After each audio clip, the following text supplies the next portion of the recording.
Purwo juga berkembang. Salah satunya adalah mitos jika tersesat di dalam hutan ini, maka kecil kemungkinan untuk bisa keluar. Bahkan jika meninggal di dalam hutan, jasadnya tak bisa ditemukan. Benarkah demikian?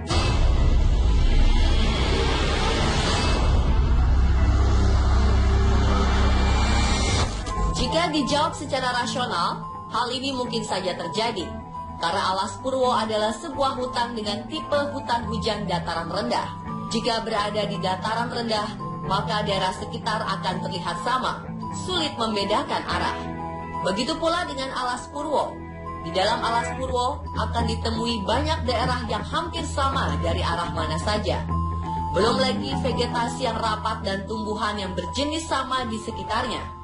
Jika seseorang masuk ke Alas Purwo tanpa menggunakan peralatan yang memadai dan persiapan yang benar-benar matang, tidak akan mudah untuk dapat keluar dari hutan.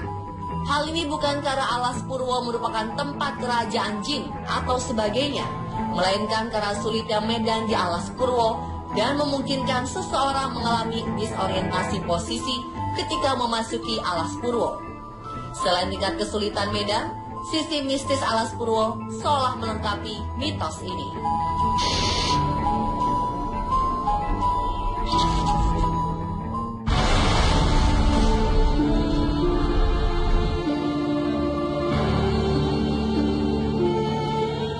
Selain Alas Purwo dan beragam keindahan alamnya, Banyuwangi juga sempat dikenal dengan sebutan Kota Santet.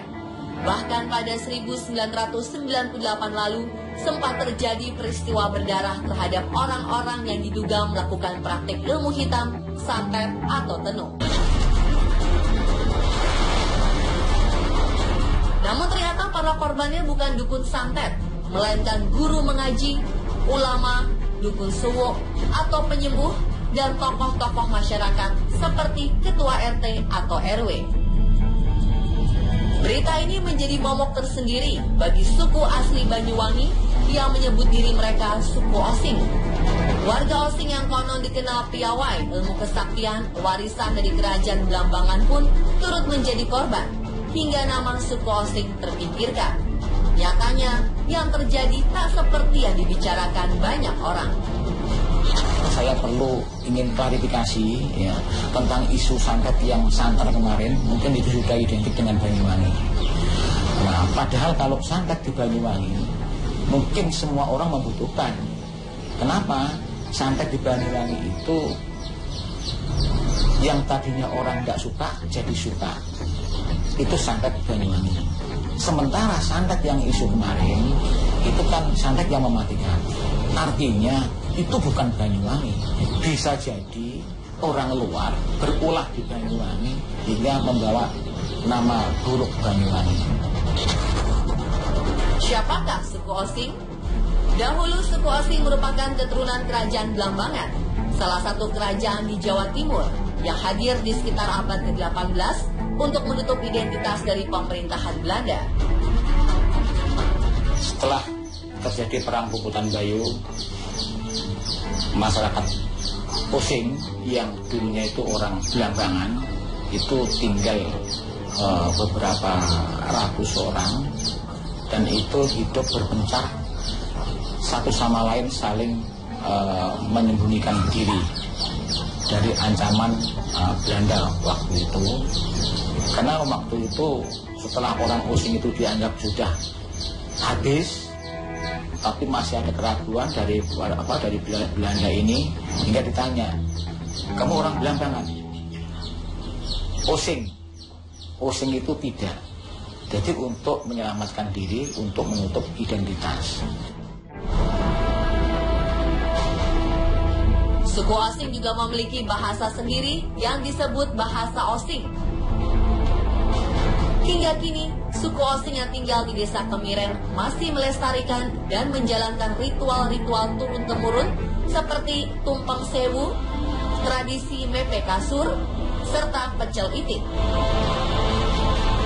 Berbicara mengenai santet, menurut masyarakat Banyuwangi, santet merupakan ilmu pemikat, sedangkan yang berhubungan dengan menyakiti orang lain disebut sebagai sihir. Sisa-sisa kesaktian orang-orang Blambangan saat ini masih bisa dilihat dan terkenal dengan tradisi mantra osing. Mantra menurut mereka adalah doa sakral kesukuan yang mengandung magis dan berkekuatan gaib. Di antara mantra yang sering dipakai adalah sabuk mangir dan jarang goyang. Kedua mantra ini masing-masing memiliki kekuatan magis berlainan.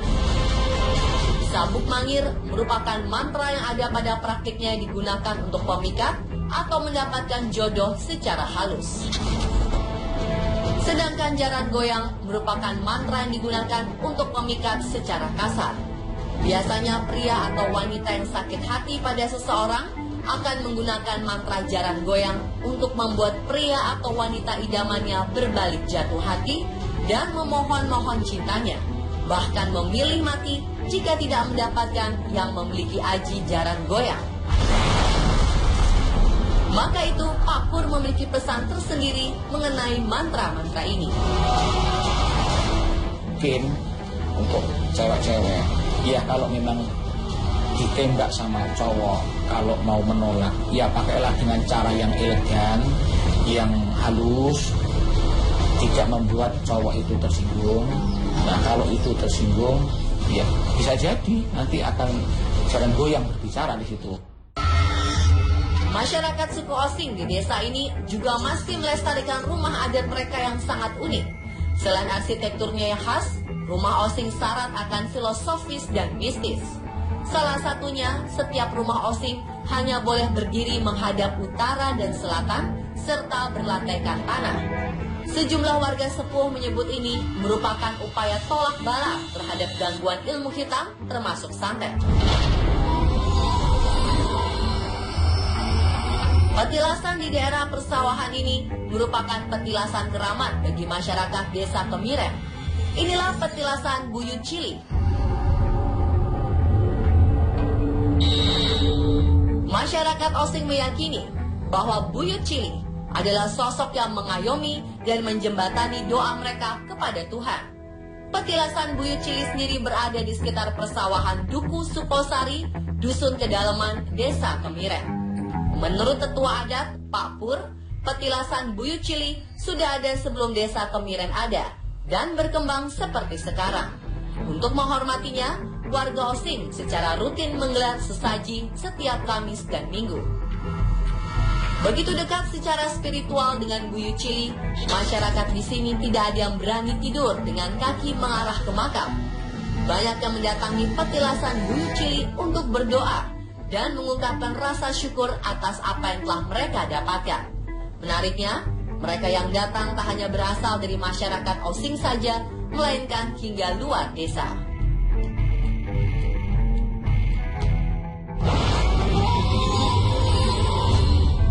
Banyuwangi juga memiliki tempat sakral lain yang cukup terkenal. Ya, Watu Dodol.